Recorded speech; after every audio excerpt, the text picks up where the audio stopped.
Pollyanna by Eleanor H. Porter. Chapter 1. Miss Polly. Miss Polly Harrington entered her kitchen a little hurriedly this June morning. Miss Polly did not usually make hurried movements. She specially prided herself on her repose of manner. But today she was hurrying, actually hurrying. Nancy, washing dishes at the sink, looked up in surprise. Nancy had been working in Miss Polly's kitchen only 2 months, but already she knew that her mistress did not usually hurry. "Nancy?" "Yes, ma'am," Nancy answered cheerfully, but she still continued wiping the pitcher in her hand. "Nancy," Miss Polly's voice was very stern now, "when I'm talking to you, I wish you to stop your work and listen to what I have to say." Nancy flushed miserably. She set the pitcher down at once, with the cloth still about it, thereby nearly tipping it over, which did not add to her composure. "Yes, ma'am, I will, ma'am," she stammered, righting the pitcher and turning hastily. "I was only keeping on with my work 'cause you specially told me this morning to hurry with my dishes, you know." Her mistress frowned. "That will do, Nancy. I did not ask for explanations. I asked for your attention." "Yes, ma'am." Nancy stifled a sigh. She was wondering if ever in any way she could please this woman. Nancy had never worked out before, but a sick mother, suddenly widowed and left with 3 younger children besides Nancy herself, had forced the girl into doing something toward their support, and she had been so pleased when she found a place in the kitchen of the great house on the hill. Nancy had come from the Corners, 6 miles away, and she knew Miss Polly Harrington only as the mistress of the old Harrington homestead and one of the wealthiest residents of the town. That was 2 months before. She knew Miss Polly now as a stern, severe-faced woman who frowned if a knife clattered to the floor or if a door banged, but who never thought to smile even when knives and doors were still. "When you've finished your morning work, Nancy," Miss Polly was saying now, "you may clear the little room at the head of the stairs in the attic and make up the cot bed. Sweep the room and clean it, of course, after you clear out the trunks and boxes." "Yes, ma'am. And where shall I put the things, please, that I take out?" "In the front attic." Miss Polly hesitated, then went on. "I suppose I may as well tell you now, Nancy. My niece, Miss Pollyanna Whittier, is coming to live with me. She is 11 years old and will sleep in that room." "A little girl coming here, Miss Harrington? Oh, won't that be nice?" cried Nancy, thinking of the sunshine her own little sisters made in the home at the Corners. "Nice? Well, that isn't exactly the word I should use," rejoined Miss Polly stiffly. "However, I intend to make the best of it, of course. I am a good woman, I hope, and I know my duty." Nancy colored hotly. "Of course, ma'am. It was only that I thought a little girl here might brighten things up for you," she faltered. "Thank you," rejoined the lady dryly. "I can't say, however, that I see any immediate need of that." "But of course you'd want her, your sister's child," ventured Nancy, vaguely feeling that somehow she must prepare a welcome for this lonely little stranger. Miss Polly lifted her chin haughtily. "Well, really, Nancy, just because I happened to have a sister who was silly enough to marry and bring unnecessary children into a world that was already quite full enough, I can't see how I should particularly want to have to care for them myself. However, as I said before, I hope I know my duty. See that you clean the corners, Nancy," she finished sharply as she left the room. "Yes, ma'am," sighed Nancy, picking up the half-dried pitcher, now so cold it must be rinsed again. In her own room Miss Polly took out once more the letter which she had received 2 days before from the far-away western town, and which had been so unpleasant a surprise to her. The letter was addressed to Miss Polly Harrington, Beldingsville, Vermont, and it read as follows: "Dear Madam, I regret to inform you that the Reverend John Whittier died 2 weeks ago, leaving one child, a girl 11 years old. He left practically nothing else save a few books, for as you doubtless know, he was the pastor of this small mission church and had a very meager salary. I believe he was your deceased sister's husband, but he gave me to understand the families were not on the best of terms. He thought, however, that for your sister's sake you might wish to take the child and bring her up among her own people in the East. Hence I am writing to you. The little girl will be all ready to start by the time you get this letter, and if you can take her, we would appreciate it very much if you would write that she might come at once, as there is a man and his wife here who are going East very soon, and they would take her with them to Boston and put her on the Beldingsville train. Of course, you would be notified what day and train to expect Pollyanna on.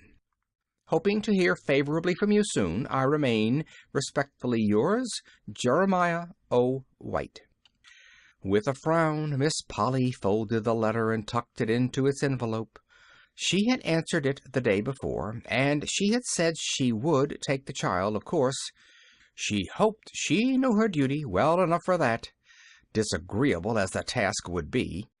As she sat now with the letter in her hands, her thoughts went back to her sister, Jeanie, who had been this child's mother, and to the time when Jeanie, as a girl of 20, had insisted upon marrying the young minister, in spite of her family's remonstrances. There had been a man of wealth who had wanted her, and the family had much preferred him to the minister, but Jeanie had not. The man of wealth had more years as well as more money to his credit, while the minister had only a young head full of youth's ideals and enthusiasms, and a heart full of love. Jeanie had preferred these. Quite naturally, perhaps, so she had married the minister, and had gone south with him as a home missionary's wife. The break had come then. Miss Polly remembered it well, though she had been but a girl of 15, the youngest at the time. The family had had little more to do with the missionary's wife. To be sure, Jeanie herself had written for a time, and had named her last baby Pollyanna for her two sisters, Polly and Anna. The other babies had all died. This had been the last time that Jeanie had written, and in a few years there had come the news of her death, told in a short but heartbroken little note from the minister himself, dated at a little town in the West. Meanwhile, time had not stood still for the occupants of the great house on the hill. Miss Polly, looking out at the far-reaching valley below, thought of the changes those 25 years had brought to her. She was 40 now, and quite alone in the world. Father, mother, sisters, all were dead. For years now she had been sole mistress of the house and of the thousands left by her father. There were people who had openly pitied her lonely life, and who had urged her to have some friend or companion to live with her, but she had not welcomed either their sympathy or their advice. She was not lonely, she said. She liked being by herself. She preferred quiet. But now... Miss Polly rose with a frowning face and closely shut lips. She was glad, of course, that she was a good woman, and that she not only knew her duty, but had sufficient strength of character to perform it. But Pollyanna, what a ridiculous name! Chapter 2. Old Tom and Nancy. In the little attic room, Nancy swept and scrubbed vigorously, paying particular attention to the corners. There were times, indeed, when the vigor she put into her work was more of a relief to her feelings than it was in order to efface dirt. Nancy, in spite of her frightened submission to her mistress, was no saint. "I just wish I could dig out the corners of her soul," she muttered jerkily, punctuating her words with murderous jabs of her pointed cleaning stick. "There's plenty of 'em needs cleaning out, all right, all right. The idea of sticking that blessed child way off up here in this hot little room, with no fire in the winter, too, and all this big house to pick from and choose from. Unnecessary children, indeed. Humph! Snapped Nancy, wringing her rags so hard her fingers ached from the strain. I guess it ain't children what is most unnecessary just now, just now. For some time she worked in silence. Then, her task finished, she looked about the bare little room in plain disgust. Well, it's done, my part anyhow, she sighed. There ain't no dirt here, and there's mighty little else. Poor little soul. Purty place this is, to put a homesick, lonesome child into, she finished, going out and closing the door with a bang. Oh, she ejaculated, biting her lip. Then, doggedly, well, I don't care. I hope she did hear the bang. I do, I do. In the garden that afternoon, Nancy found a few minutes in which to interview old Tom, who had pulled the weeds and shoveled the paths about the place for uncounted years. Mr. Tom, began Nancy, throwing a quick glance over her shoulder to make sure she was unobserved, did you know a little girl was comin' here to live with Miss Polly? A what? Demanded the old man, straightening his bent back with difficulty. A little girl to live with Miss Polly. Go on with you joking, scoffed unbelieving Tom. Why don't you tell me the sun is a-going to set in the east tomorrow? But it's true. She told me so herself, maintained Nancy. It's her niece, and she's 11 years old. The man's jaw fell. Sho, I wonder now, he muttered. Then a tender light came into his faded eyes. It ain't, but it must be, Miss Jenny's little gal. There wasn't none of the rest of 'em married. Why, Nancy, it must be Miss Jenny's little gal. Glory be to praise, to think of my old eyes a seeing this. Who is Miss Jenny? She was an angel straight out of heaven, breathed the man fervently. But the old master and missus knew her as their oldest daughter. She was 20 when she married and went away from here long years ago. Her babies all died, I hear, except the last one, and that must be the one what's a-comin'. She's 11 years old. Yes, she might be, nodded the old man. And she's going to sleep in the attic. More shame to her, scolded Nancy, with another glance over her shoulder toward the house behind her. Old Tom frowned. The next moment a curious smile curved his lips. I'm a-wondering what Miss Polly will do with the child in the house, he said. Huh. Well, I'm a-wondering what a child will do with Miss Polly in the house, snapped Nancy. The old man laughed. I'm afraid you ain't fond of Miss Polly, he grinned. As if anybody could be fond of her, scorned Nancy. Old Tom smiled oddly. He stooped and began to work again. I guess maybe you didn't know about Miss Polly's love affair, he said slowly. Love affair? Her? No. And I guess nobody else didn't neither. Oh, yes, they did, nodded the old man. And the feller's living today, right in this town, too. Who is he? I ain't a-tellin' that. It ain't fit that I should. The old man drew himself erect. In his dim blue eyes, as he faced the house, there was the loyal servant's honest pride in the family he had served and loved for long years. But it don't seem possible. Her and a lover? Still maintained Nancy. Old Tom shook his head. You didn't know Miss Polly as I did, he argued. She used to be real handsome, and she would be now if she'd let herself be. Handsome? Miss Polly? Yes, if she just let that tight hair of hern all loose and careless like, as it used to be, and wear the sort of bonnets with posies in 'em, and the kind of dresses all lace and white things, you'd see she'd be handsome. Miss Polly ain't old, Nancy. Ain't she, though? Well, then, she's got an awful good imitation of it, she has, sniffed Nancy. Yes, I know. It begun then, at the time of the trouble with her lover, nodded old Tom. And it seems as if she's been feeding on wormwood and thistles ever since. She's that bitter and prickly to deal with. I should say she was, declared Nancy indignantly. There's no pleasing her nohow, no matter how you try. I wouldn't stay if 'twasn't for the wages and the folks at home what's needin' 'em. But some day I shall just bile over, and when I do, of course, it'll be goodbye Nancy for me. It will. Old Tom shook his head. I know, I felt it. It's natural, but 'tain't best, child, 'tain't best. Take my word for it, 'tain't best. And again he bent his old head to the work before him. Nancy, called a sharp voice. Yes, ma'am, stammered Nancy, and hurried toward the house. Chapter 3. The Coming of Pollyanna. In due time came the telegram announcing that Pollyanna would arrive in Beldingsville the next day, the 25th of June, at 4 o'clock. Miss Polly read the telegram, frowned, then climbed the stairs to the attic room. She still frowned as she looked about her.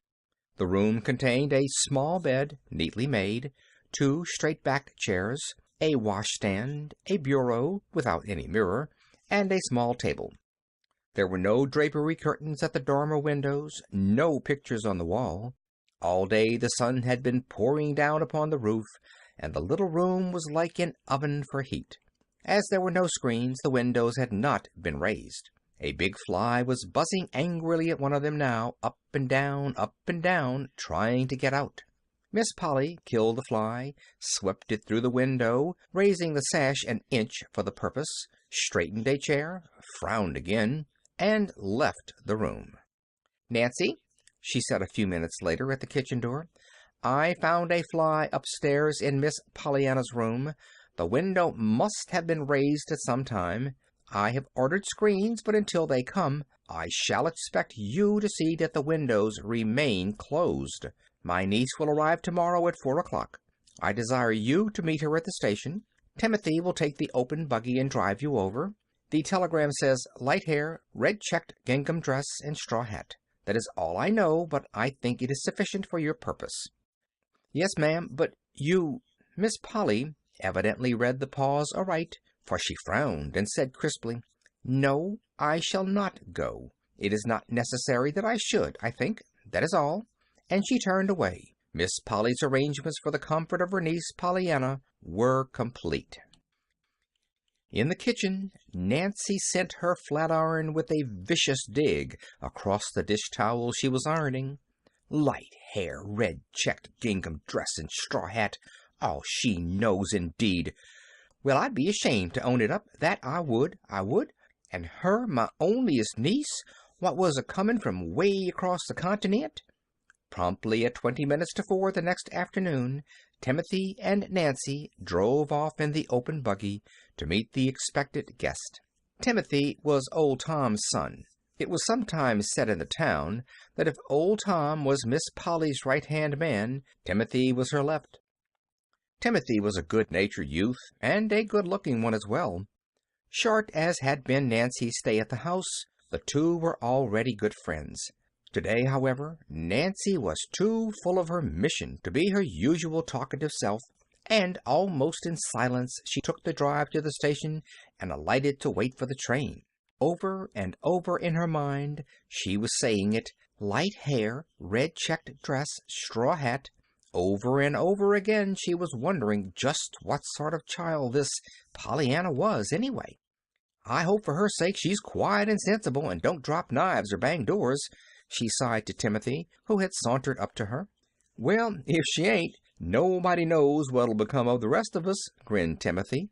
Imagine Miss Polly and a noisy kid. Gorry, there goes the whistle now. Oh, Timothy, I think it was mean to send me, chattered the suddenly frightened Nancy, as she turned and hurried to a point where she could best watch the passengers alight at the little station.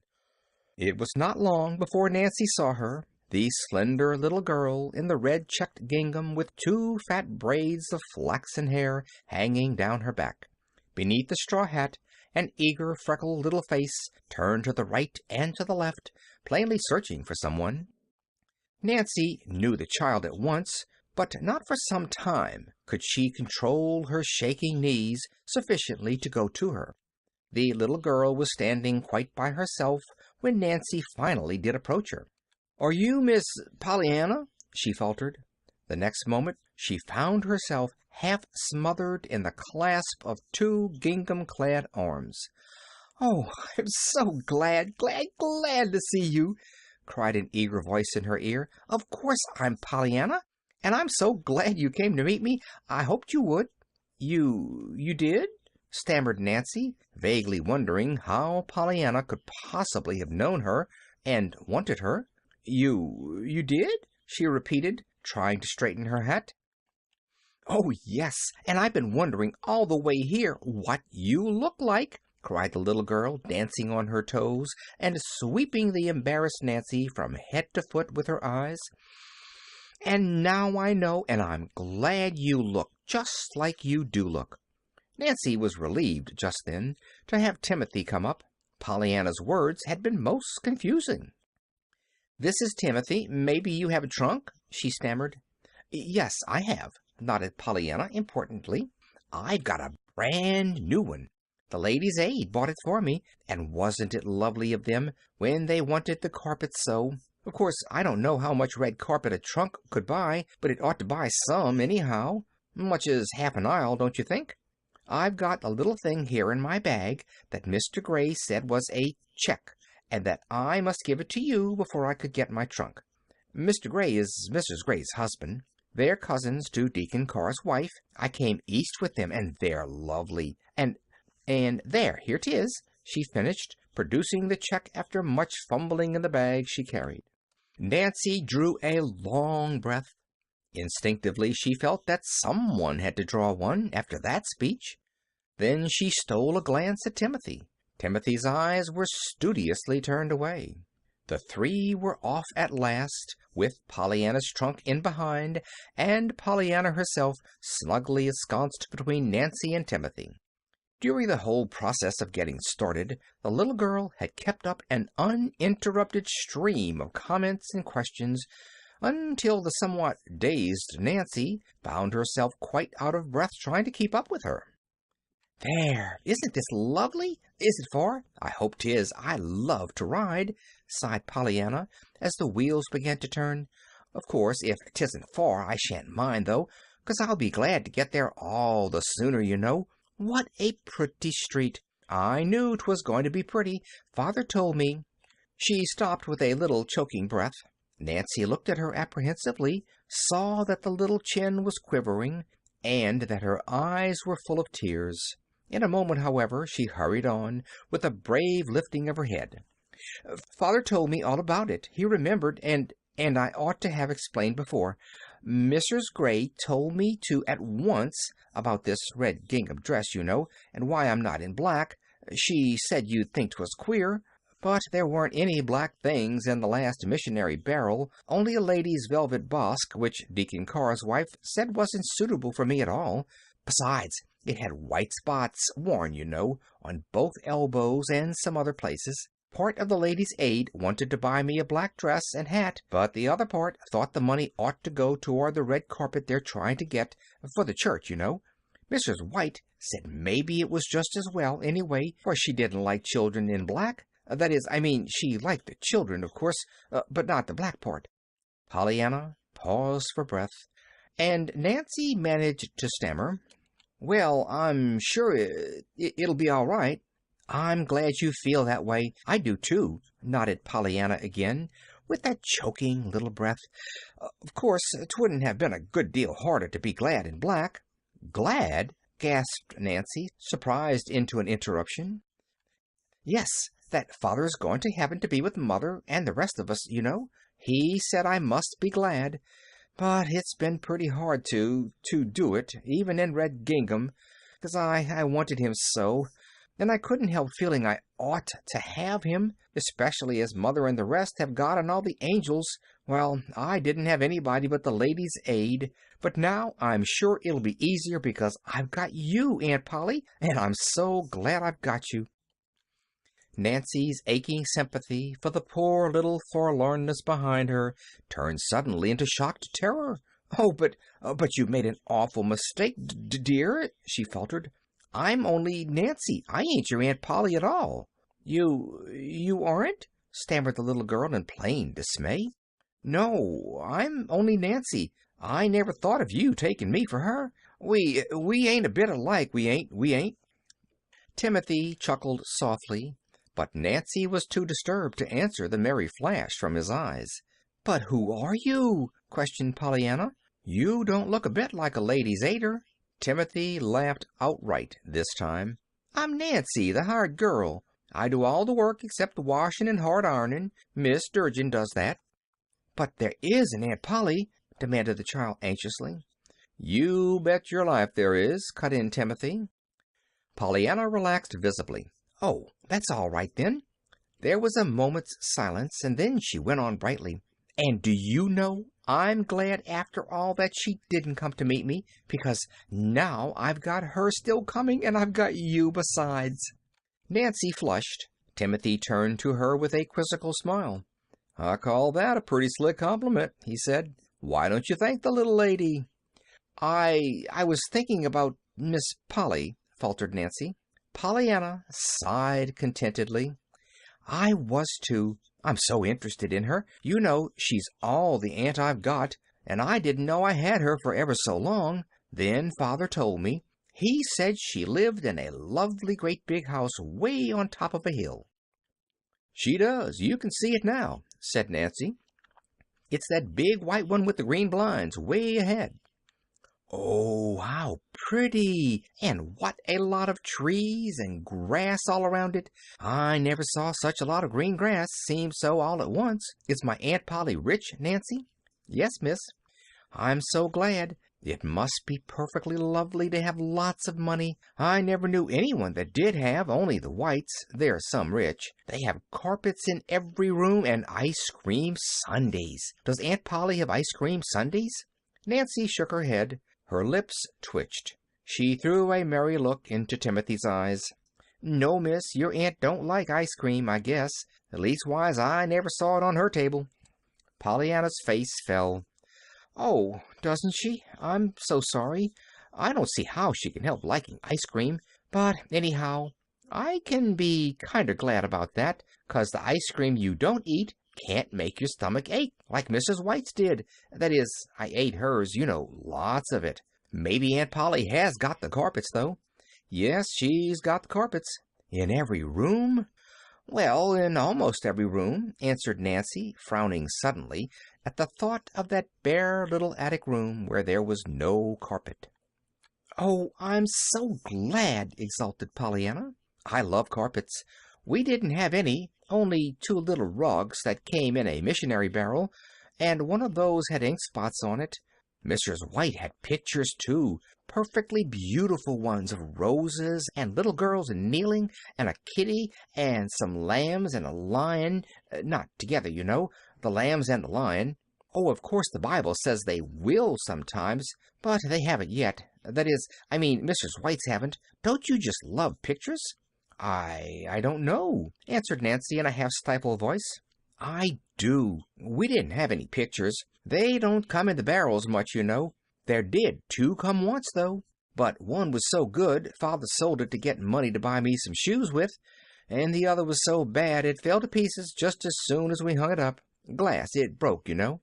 And I cried. But I'm glad now we didn't have any of those nice things, 'cause I shall like Aunt Polly's all the better, not being used to 'em, you see.